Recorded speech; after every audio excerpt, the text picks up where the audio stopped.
മിടുക്കിയുടെ ഒരു പുതിയ വീഡിയോയിലേക്ക് സ്വാഗതം. ഇന്ന് നമ്മൾ ചെയ്യുന്നത് സാധാരണയിൽ നിന്നും വ്യത്യസ്തമായിട്ടുള്ളൊരു വീഡിയോയാണ്. ഇന്ന് വീക്കെൻഡ് ആണല്ലോ, അപ്പോൾ പല ഫാമിലീസും പുറത്ത് പോയിട്ട് ഭക്ഷണം കഴിക്കൽ പതിവാണ്. അല്ലെങ്കിൽ നമ്മളൊരു ഗസ്റ്റിനെ വിളിക്കുകയാണെങ്കിൽ നമുക്ക് നോൺ വെജ് അല്ല വെജ് ഐറ്റംസ് വെച്ചിട്ട് എങ്ങനെയാണ് ഒരു സിമ്പിളായിട്ട് ഡിന്നർ ഉണ്ടാക്കുക എന്നുള്ളത് കാര്യം നമുക്ക് എപ്പോഴും കൺഫ്യൂഷൻ ഉണ്ടാക്കുന്നൊരു കാര്യമാണ്. എനിക്കറിയാവുന്ന കുറച്ച് സിമ്പിൾ റെസിപ്പീസ് വെച്ചിട്ട് എങ്ങനെയാണ് നല്ലൊരു ഡിന്നർ ഉണ്ടാക്കിയതെന്നാണ് ഈ വീഡിയോയിൽ കാണിക്കുന്നത്. അപ്പോൾ നമുക്ക് വീഡിയോയിലേക്ക് പോയാലോ.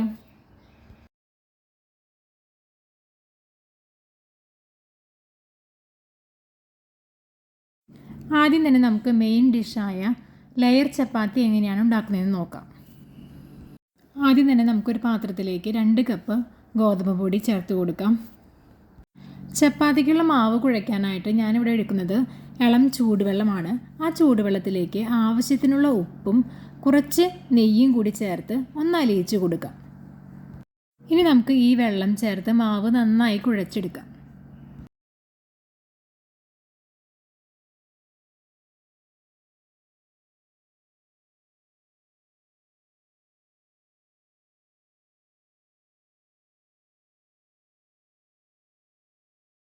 ഇനി കുഴച്ചെടുത്ത മാവ് നമുക്ക് ഒരു അരമണിക്കൂർ ഒന്ന് റെസ്റ്റ് ചെയ്യാൻ വയ്ക്കാം. അരമണിക്കൂറിന് ശേഷം നമുക്ക് ഈ മാവ് കൊണ്ട് ചപ്പാത്തിക്ക് വേണ്ട ചെറിയ ഉരുളകളാക്കി മാറ്റാം. ഇനി ഇവിടെ എടുത്തിരിക്കുന്നത് ചപ്പാത്തി പരത്താൻ വേണ്ടിയുള്ള പൊടിയാണ് എടുത്തിരിക്കുന്നത്. പിന്നെ ഇതിൻ്റെ ഇടയിൽ നമുക്ക് സ്പ്രെഡ് ചെയ്ത് കൊടുക്കാൻ വേണ്ടിയിട്ട് കുറച്ച് നെയ്യ് എടുത്തിട്ടുണ്ട്. ഇനി നമുക്ക് നമ്മൾ സാധാരണ ചപ്പാത്തിക്ക് പരത്തുന്നത് പോലെ പരത്തിയെടുക്കാം. ലെയർ ചപ്പാത്തിക്ക് വേണ്ടിയിട്ട് നമ്മൾ ചപ്പാത്തി പരത്തുമ്പോൾ എപ്പോഴും വലിയ ചപ്പാത്തി ഉണ്ടാക്കാൻ നമ്മൾ പ്രത്യേകം ശ്രദ്ധിക്കണം. കാരണം നമ്മളിത് മടക്കി പല ലെയേഴ്സായിട്ട് ചപ്പാത്തി ഉണ്ടാക്കുമ്പോൾ ചെറിയ ചപ്പാത്തി ആകുമ്പോൾ നമുക്ക് മടക്കാൻ ബുദ്ധിമുട്ടാണ്. വലിയ ചപ്പാത്തി ആകുമ്പോൾ നമുക്ക് 4 മടക്കാക്കാൻ നല്ല സുഖമായിട്ട് പറ്റും. ഇനി നമുക്ക് വലിയ ചപ്പാത്തി ഉണ്ടാക്കിയതിന് ശേഷം അതിൻ്റെ ഹാഫ് ഭാഗം നമുക്ക് നെയ്യ് സ്പ്രെഡ് ചെയ്ത് കൊടുക്കാം. അതിനുശേഷം നമ്മൾ ആ പകുതി ഭാഗം നമുക്ക് മടക്കി കൊടുക്കാം. ഇനി ഈ മടക്കി കൊടുത്ത ഭാഗം നമുക്ക് താഴെ പൊടി വിതറിയതിന് ശേഷം ഒന്നുകൂടി നമുക്കൊന്ന് പരത്തി കൊടുക്കാം. നമ്മൾ നെയ്യ് പുരട്ടുന്ന സമയത്ത് ഒരുപാട് നെയ്യ് ചേർക്കാതെ നോക്കണം. കുറേ നെയ്യ് ചേർക്കുകയാണെങ്കിൽ നമ്മൾ ഈ സ്പ്രെഡ് ചെയ്ത് നമ്മൾ രണ്ടാമത് പരത്തുന്ന സമയത്ത് ഈ നെയ്യൊക്കെ പുറത്തേക്ക് പോകാനുള്ള സാധ്യതയുണ്ട്. ഇനി പകുതി മടക്കി നമ്മൾ പരത്തിയെടുത്ത ചപ്പാത്തിയുടെ പകുതി ഭാഗത്ത് കൂടി നമുക്ക് നെയ്യ് സ്പ്രെഡ് ചെയ്ത് കൊടുക്കാം. ഇനി അത് വീണ്ടും മടക്കിയതിന് ശേഷം നമുക്ക് ഒന്നുകൂടി പരത്തിയെടുക്കാം.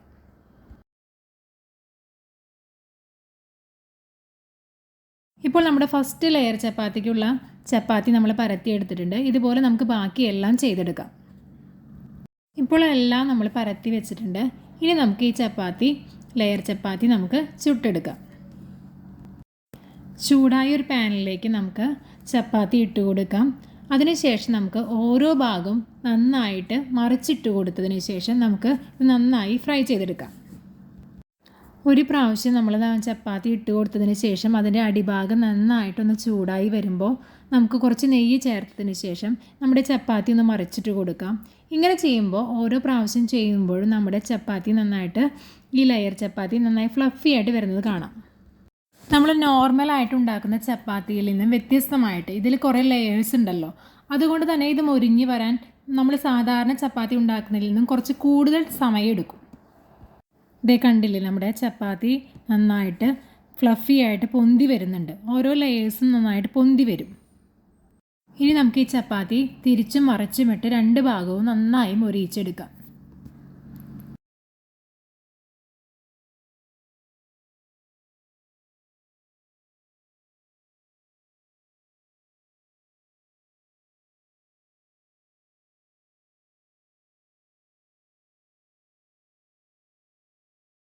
ഇപ്പോൾ നമ്മുടെ ലെയർ ചപ്പാത്തി നന്നായി മുരിഞ്ഞ് വന്നിട്ടുണ്ട്. ഇനി നമുക്കിത് പ്ലേറ്റിലേക്ക് മാറ്റാം. ഇതുപോലെ നമുക്ക് ബാക്കി എല്ലാ ലെയർ ചപ്പാത്തിയും ഉണ്ടാക്കിയെടുക്കാം. ഇങ്ങനെ ഉണ്ടാക്കി വെച്ച നമ്മുടെ ഈ ലെയർ ചപ്പാത്തി നമുക്ക് നോക്കിയാൽ അറിയാം ഒരു 3-4 ലെയേഴ്സായിട്ട് നമ്മുടെ ഈ ചപ്പാത്തി വരുന്നത്. അപ്പോൾ നമ്മൾ സാധാരണ ഉണ്ടാക്കുന്ന ചപ്പാത്തിയിൽ നിന്നും കുറച്ച് വ്യത്യസ്തമാണ്. അങ്ങനെ നമ്മുടെ മെയിൻ ഡിഷായിട്ടുള്ള ലെയർ ചപ്പാത്തി തയ്യാറായി കഴിഞ്ഞു. ഇനി നമുക്കിതിനുള്ള ഗ്രേവി തയ്യാറാക്കാം. ഇവിടെ നമ്മൾ ഉണ്ടാക്കുന്നത് നമ്മുടെ ലെയർ ചപ്പാത്തിക്ക് കറിയായിട്ട് ഉണ്ടാക്കുന്നത് ഒരു വെണ്ടയ്ക്ക വെച്ചിട്ടുള്ള ഒരു വിന്താലുവാണ്. ഇതിനു വേണ്ടി നമ്മളൊരു 15 വെണ്ടക്കായ എടുത്തിട്ട് നന്നായി കഴുകി നീളത്തിൽ അരിഞ്ഞ് വെച്ചിട്ടുണ്ട്. പിന്നെ എടുത്തിരിക്കുന്നത് ഒരു 2 തക്കാളിയാണ്. ഒരു 4 സബോള നീളത്തിൽ അരിഞ്ഞ് വെച്ചിട്ടുണ്ട്. ഇനി നമുക്ക് വേണ്ടത് ഒരു നുള്ള് ഉലുവ എടുത്തിട്ടുണ്ട്. പിന്നെ നമ്മൾ എടുത്തിരിക്കുന്നത് ഒരു 1/2 ടീസ്പൂൺ കടുക് എടുത്തിട്ടുണ്ട്, 1/2 ടീസ്പൂൺ ജീരകം എടുത്തിട്ടുണ്ട്. പിന്നെ 2-3 ചെറിയ ഉള്ളി അരിഞ്ഞ് വെച്ചിട്ടുണ്ട്. പിന്നെ ഒരു ചെറിയ കഷ്ണം ഇഞ്ചി അരിഞ്ഞിട്ടുണ്ട്. ഒരു 6 വെളുത്തുള്ളി എടുത്തിട്ടുണ്ട്. പിന്നെ നമുക്ക് വേണ്ടത് 2 ടീസ്പൂൺ മുളക് പൊടിയാണ്. അത് നമ്മുടെ എരിവിനനുസരിച്ച് നമുക്ക് ചേർക്കാം. ഇനി നമുക്ക് പാൻ വെച്ചതിന് ശേഷം അതിലേക്ക് ഓയിൽ ഒഴിച്ച് കൊടുക്കാം. ഇനി ചൂടായ എണ്ണയിലേക്ക് നമ്മൾ നേരത്തെ അരിഞ്ഞു വെച്ചിട്ടുള്ള 4 സവോള അത് ചേർത്ത് കൊടുത്ത് നന്നായി ഒന്ന് ഫ്രൈ ചെയ്തെടുക്കാം. നമ്മൾ ബിരിയാണിക്കൊക്കെ നന്നായി ഫ്രൈ ചെയ്തെടുക്കില്ലേ, അതേപോലെ നന്നായി ഗോൾഡൻ ബ്രൗൺ കളർ ആവുന്നത് വരെ നമുക്കൊന്ന് ഫ്രൈ ചെയ്തെടുക്കാം. ഇപ്പോൾ നമ്മുടെ സവോള കളറ് മാറി വന്നിട്ടുണ്ട്. ഇനി കുറച്ചുകൂടി കഴിയുമ്പോൾ നന്നായി നല്ല ബ്രൗൺ കളർ ആവണ്ട, ഒരുവിധം ബ്രൗൺ കളർ ആകുമ്പോൾ നമുക്ക് ഈ പാനിൽ നിന്ന് ഇത് മാറ്റിയെടുക്കാം. ഇതുപോലെ ബാക്കിയുള്ള സവോള കൂടി നമുക്ക് ഫ്രൈ ചെയ്തെടുക്കാം. ഇനി നമുക്ക് സവോള വറുത്ത അതേ എണ്ണയിൽ തന്നെ നമുക്ക് വെണ്ടക്കായയും ഒന്ന് ഫ്രൈ ചെയ്തെടുക്കാം. ആ വെണ്ടക്കായയിലുള്ള ആ കൊഴുപ്പൊക്കെ ഒന്ന് മാറി ഒന്ന് വിട്ട് നിൽക്കുന്നതിന് വേണ്ടിയാണ് നമ്മളിങ്ങനെ ചെയ്യുന്നത്. ഒരു 2-3 മിനിറ്റ് നമുക്ക് ഇതുപോലെ നമ്മുടെ വെണ്ടക്കായ ഒന്ന് ഫ്രൈ ചെയ്തെടുക്കാം. ഇപ്പോൾ നമ്മുടെ വെണ്ടക്കായ നന്നായി ഫ്രൈ ആയിട്ട് വന്നിട്ടുണ്ട്. ഇനി നമുക്കിത് പാനിൽ നിന്ന് മാറ്റാം. ഇനി നമുക്കൊരു മിക്സിയുടെ ജാറിലേക്ക് നമ്മൾ നേരത്തെ മാറ്റി വെച്ചിട്ടുണ്ടായിരുന്നില്ലേ ഇഞ്ചി, വെളുത്തുള്ളി, അതുപോലെ തന്നെ ചെറിയ ഉള്ളി, ജീരകം, കടുക്, ഉലുവ, അതും നമ്മൾ നേരത്തെ മാറ്റി വെച്ചിട്ടുള്ള 2 ടീസ്പൂൺ മുളക് പൊടി കൂടി ചേർത്ത് കുറച്ച് വെള്ളവും കൂടി ചേർത്ത് ഒന്ന് അരച്ചെടുക്കാം.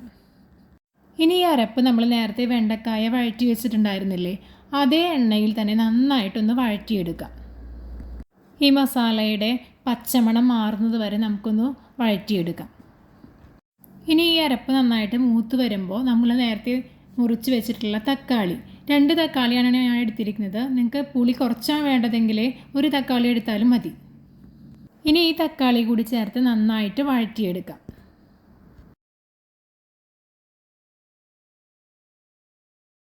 ഈ തക്കാളി നന്നായിട്ടൊന്ന് ഉടഞ്ഞു വരുന്നതിന് വേണ്ടി ഞാനൊരു 5 മിനിറ്റ് ഒന്ന് നമ്മുടെ പാൻ മൂടി വെക്കുന്നുണ്ട്. ഇപ്പോൾ തക്കാളിയൊക്കെ നന്നായിട്ട് ഉടഞ്ഞു വന്നിട്ടുണ്ട്. ഇനി ഇതിലേക്ക് നമ്മൾ നേരത്തെ വറുത്ത് വെച്ചിരിക്കുന്ന വെണ്ടക്കായയും അതുപോലെ തന്നെ സവോളയും ചേർത്ത് കൊടുക്കാം. ഇതിനിടയിൽ നമ്മൾ ഉപ്പ് ചേർത്ത് കൊടുത്തിട്ടുണ്ട്, അത് വീഡിയോ എടുക്കാൻ വിട്ടുപോയതാണ് കേട്ടോ. ഇനി ഇത് നന്നായിട്ട് നമുക്കൊന്ന് യോജിപ്പിച്ച് കൊടുക്കാം.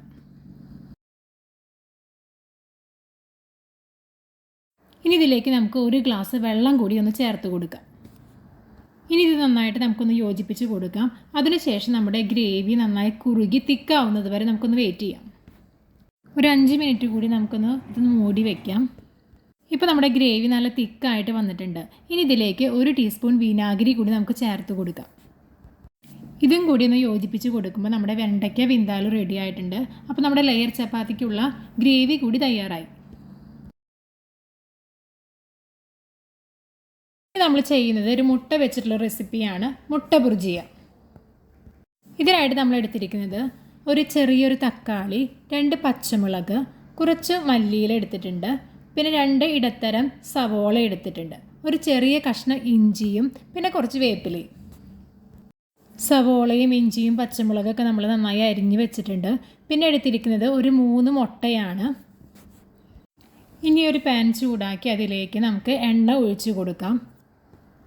ചൂടായ എണ്ണയിലേക്ക് നമുക്ക് 1 ടീസ്പൂൺ കടുക് ചേർത്ത് കൊടുക്കാം. കടുക് നന്നായി പൊട്ടിയതിന് ശേഷം അരിഞ്ഞു വെച്ചിരിക്കുന്ന സവോളയും പച്ചമുളകും ഇഞ്ചിയും നമുക്ക് ചേർത്ത് കൊടുക്കാം. ഇനി ഇത് നന്നായിട്ടൊന്ന് നമുക്കൊന്ന് വഴറ്റിയെടുക്കാം. ഇനി ഈ സവോളയും പച്ചമുളകും ഇഞ്ചിയും എല്ലാം നന്നായിട്ട് മൂത്ത് വരുമ്പോൾ ഇതിലേക്ക് ഒരു ചെറിയ ടീസ്പൂൺ മുളക് പൊടിയും 1/2 ടീസ്പൂൺ മഞ്ഞൾപ്പൊടിയും നമുക്ക് ചേർത്ത് കൊടുക്കാം. അത് നന്നായിട്ടൊന്ന് മൂപ്പിച്ചെടുക്കാം. ഇനി ഇതിലേക്ക് നമുക്ക് നമ്മൾ അരിഞ്ഞു വെച്ചിട്ടുള്ള തക്കാളി കൂടി ചേർത്ത് കൊടുക്കാം. അതും ഒന്ന് നന്നായിട്ടൊന്ന് വഴറ്റിയെടുക്കാം. ഇതിലേക്ക് നമ്മൾ ആവശ്യത്തിനുള്ള ഉപ്പ് കൂടി നമ്മൾ ചേർത്ത് കൊടുക്കാൻ വിട്ടുപോകരുത്. അതിനുശേഷം ഇത് നമുക്ക് സൈഡിലേക്കൊന്ന് മാറ്റി കൊടുക്കാം. ഇനി ഇതിൻ്റെ നടുഭാഗത്തേക്ക് നമ്മൾ മുട്ടയും ഉപ്പും കൂടി മിക്സ് ചെയ്ത് വെച്ചിട്ടുള്ള കൂട്ട് നമുക്കിതിലേക്ക് ഒഴിച്ച് കൊടുക്കാം. ഇനി ഈ മുട്ടയും നമ്മുടെ സവോളയും എല്ലാം കൂടി ഉള്ള മിക്സ് നന്നായി യോജിപ്പിച്ച് കൊടുത്തതിന് ശേഷം നന്നായി ചിക്കി പൊരിച്ച് നമുക്ക് മുട്ടയെടുക്കാം. മുട്ട ഇപ്പോൾ നന്നായിട്ട് ഉലർന്ന് വന്നിട്ടുണ്ട്. ഇനി നമുക്കിതിലേക്ക് അവസാനമായിട്ട് കുറച്ച് മല്ലിയില അരിഞ്ഞത് കൂടി നമുക്ക് ചേർത്ത് കൊടുക്കാം.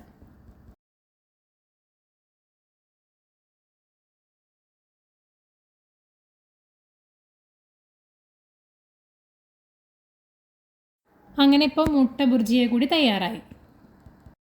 ഇനി അടുത്തതായിട്ട് നമ്മൾ തയ്യാറാക്കുന്നത് ഒരു റെയ്ത്തയാണ്. ഒരു ബൗളിലേക്ക് നമുക്ക് കുറച്ച് തൈര് എടുക്കാം. ഞാനിവിടെ അധികം പുളിയില്ലാത്ത കട്ട തൈരാണ് എടുത്തിരിക്കുന്നത്. ഇതൊന്ന് നന്നായിട്ട് നമുക്കൊന്ന് യോജിപ്പിച്ച് കൊടുക്കാം. ഇനി ഇതിലേക്ക് നമുക്ക് പാകത്തിനുള്ള ഉപ്പ് ചേർത്ത് കൊടുക്കാം. 1/2 ടീസ്പൂൺ പഞ്ചസാര കൂടി ചേർത്ത് നന്നായിട്ടൊന്ന് യോജിപ്പിച്ചെടുക്കാം. ഇനി ഇതിലേക്ക് നമുക്ക് കുറച്ച് മല്ലിയില ചേർത്ത് കൊടുക്കാം. മല്ലിയിലേക്കാളും കുറച്ചും കൂടി കൂടുതലായിട്ട് നമ്മൾ പുതിനയില എടുക്കുന്നുണ്ട്. പിന്നെ ഇതിലേക്ക് നമ്മൾ ചേർക്കുന്നത് ഒരു പച്ചമുളക് ചെറുതായി വട്ടത്തിൽ അരിഞ്ഞതാണ്. ഇതും കൂടി നമുക്ക് നന്നായി ചേർത്ത് യോജിപ്പിച്ച് കൊടുക്കാം. അങ്ങനെ മിൻറ്റ് റേത്ത കൂടി തയ്യാറായി. ഇനി നമുക്ക് വേണ്ടത് ഒരു ജ്യൂസാണ്. ഞാനിവിടെ വാട്ടർമെലൺ വെച്ചിട്ടാണ് ജ്യൂസ് തയ്യാറാക്കുന്നത്. ജ്യൂസിൽ ചേർക്കാനായിട്ട് ഞാനൊരു 1/2 ലെമൺ എടുത്തിട്ടുണ്ട്. അതുപോലെ കുറച്ച് പുതിനയിലയും എടുത്തിട്ടുണ്ട്. വാട്ടർമെലൺ തലേ ദിവസം നമ്മൾ ക്യൂബ്സുകളാക്കിയിട്ട് അരിഞ്ഞിട്ട് ഫ്രീസറിൽ വെച്ചിട്ട് ഒന്ന് ഫ്രീസ് ചെയ്തിട്ട് എടുത്തിട്ടുണ്ട്. ഇനി ഒരു ജ്യൂസറിൻ്റെ ജാറിലേക്ക് നമുക്ക് ഈ വാട്ടർമെലൻ്റെ ക്യൂബ്സ് നമുക്ക് ഇട്ട് കൊടുക്കാം. പിന്നെ ചേർത്ത് കൊടുക്കേണ്ടത് പുതിനയിലയാണ്. പിന്നെ നമ്മുടെ ആ ലെമൺ കൂടി നന്നായിട്ടൊന്ന് പിഴിഞ്ഞു കൊടുത്തതിന് ശേഷം നമുക്ക് ആവശ്യത്തിനുള്ള ഷുഗർ കൂടി ഇതിലേക്ക് ആഡ് ചെയ്യാം. ഒരു ഗ്ലാസ് വെള്ളം കൂടി ഇതിൻ്റെ കൂടെ ചേർത്തതിന് ശേഷം നമുക്ക് നന്നായിട്ട് ജ്യൂസ് അടിച്ചെടുക്കാം. ഈ ഫ്രീസറിൽ വെച്ചിട്ട് നമ്മളത് ഫ്രീസ് ചെയ്ത കാരണം തന്നെ നമ്മുടെ ജ്യൂസിൽ ക്രിസ്റ്റൽസ് പോലെയാണ്. മറ്റേ വെള്ളം പോലെയുള്ള ജ്യൂസിനേക്കാളും വ്യത്യസ്തമായിട്ട് കുറച്ച് ക്രിസ്റ്റൽ ടൈപ്പിലാണ് നമ്മുടെ ഈ ജ്യൂസ്. അങ്ങനെ നമ്മുടെ ഡിന്നറിന് വേണ്ട അവസാന റെസിപ്പിയായ ജ്യൂസും തയ്യാറായിട്ടുണ്ട്.